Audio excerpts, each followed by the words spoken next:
Bonjour! Alors, on s'est laissé des cas de complétion de carré à terminer.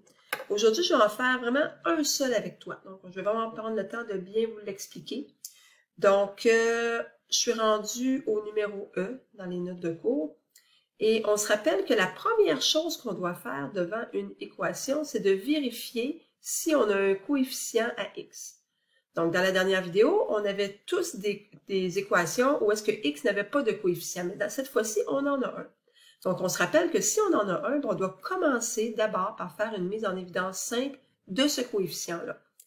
Ce qui fait qu'on veut retirer 2 de notre équation, ce qui fait que ça va nous donner x à la 2 plus 12x moins 1.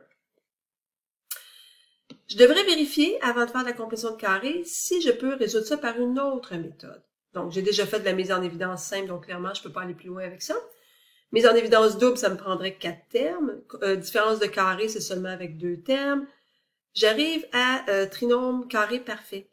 Mon trinôme carré parfait ne peut pas avoir de moins à devant mon dernier terme. Le moins, quand il y en a un, doit absolument se trouver à cette position-ci.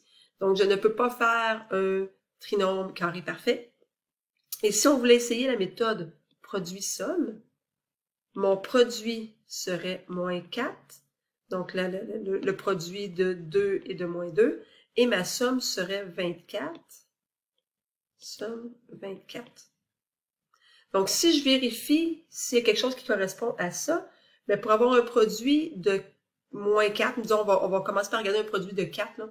Je devrais avoir des facteurs de 1 et 4 ou 2 et 2. C'est les seules possibilités. Et on voit bien que quand je les additionne, sans même tenir compte encore du signe, là, ça va être impossible d'avoir quelque chose qui va nous amener à 24. Donc, c'est vraiment pas possible de résoudre ça par la méthode produit-somme. Ce qui fait que j'ai pas le choix. Je dois faire la différence de carré. Alors, ici, on a mis en évidence, comme on vient de dire, et à ce moment-là, ce que je dois faire, je dois aller trouver la valeur qui va compléter mon carré. Et cette valeur-là va être 12 divisé par 2, exposant 2. Donc, ça va me faire 6 à la 2 qui donne 36. Donc, à mon équation, la partie qui est entre parenthèses, je vais vouloir ajouter 36, donc plus 36, et ne pas oublier de enlever ce 36-là.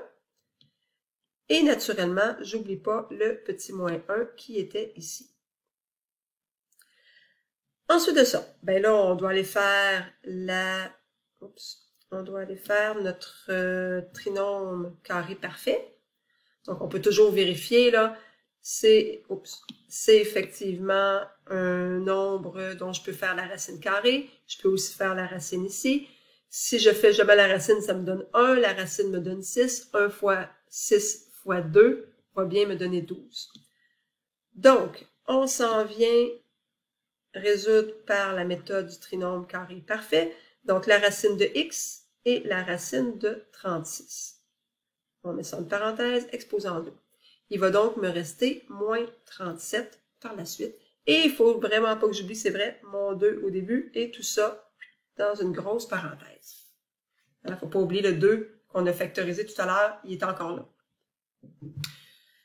Alors, on va aller faire maintenant notre différence de carré ici.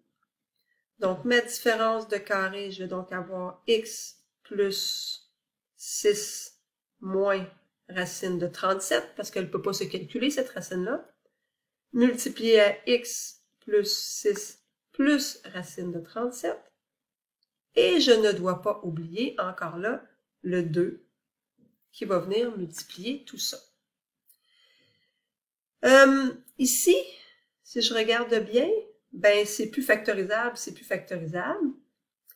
Et je ne peux pas calculer là, le 6 moins racine de 37 ou le 6 plus racine de 37. Donc, je le laisse sous cette forme-là, tout simplement. Alors, le E et le F, il n'y aura pas de questions comme ça à l'examen. OK? Donc, on peut se l'indiquer là. Pas à l'examen. Le F, je ne le ferai pas tout de suite parce que ce que je vais faire, c'est que je vais te le laisser essayer et on le verra en classe, sauf que je vais changer la question parce que je la trouve vraiment trop complexe. On va quand même simplifier ça un petit peu. Donc, tu vas plutôt écrire à la place 4x2 moins 8x plus 3. Là, je vous avertis, il est pas facile, OK? Puis il y a une petite difficulté qu'il n'y avait pas dans celui-là qu'on va rajouter dans la finale, dans la dernière étape de ce numéro-là. Mais je veux que tu l'essayes. Ça va être ta question Classroom, donc c'est pour ça que la vidéo est pas longue aujourd'hui. Donc, tu l'essayes et en classe, on va le résoudre ensemble. Alors, on se revoit au prochain cours.